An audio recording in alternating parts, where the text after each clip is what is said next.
আজ তো ছিল মেনলি সরস্বতী পূজা, তো সকাল সকাল রেডি হয়ে বেরিয়ে পড়েছিলাম অঞ্জলি দেব বলে। আর সাথে ছিল বন্ডি। অঞ্জলি দেওয়ার টাইমটা অনেক সকালে থাকায় ওখানে যেয়ে দেখি যে ব্রাহ্মণ মশাই অলরেডি পূজা পড়ানো শুরু করে দিয়েছে আর সবাই চলেও এসেছে।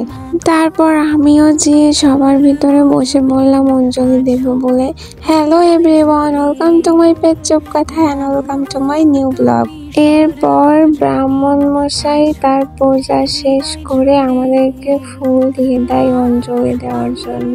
ছোটবেলায় এই সরস্বতী পুজো নিয়ে কত মাতামাতি, কত প্ল্যানিং, কিন্তু এখন বারবার একটা কথাই মনে আসে যে বড় হয়ে গেছে অনেক।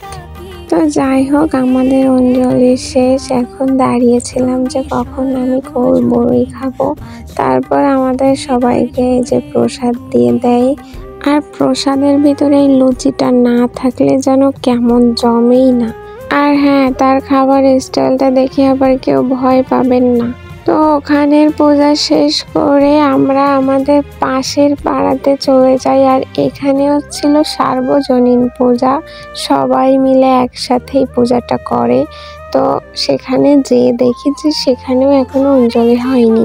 তো আমরা ভাবলাম যে অঞ্জলি যেহেতু হয়নি সেহেতু আমরা আরেকবার দিতেই পারি, তাই আমরাও অঞ্জলি দেওয়ার প্রস্তুতি নিচ্ছিলাম।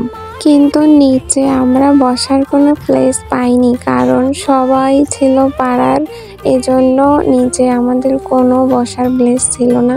তারপর আর কি চেয়ারে বসলাম একটা কর্নারে, দেন আমাদের ফুল দিয়ে দিল। তারপর আমরা সুন্দরভাবে আমাদের অঞ্জলি শেষ করলাম। এরপর আমাদেরকে প্লেট দিয়ে দেয় প্রসাদের জন্য। এই যে আমাদের মতো সবাইও প্লেট হাতে নিয়ে প্রসাদের জন্য অপেক্ষা করতেছিল। সো ফাইনালি চলে আসে প্রসাদ।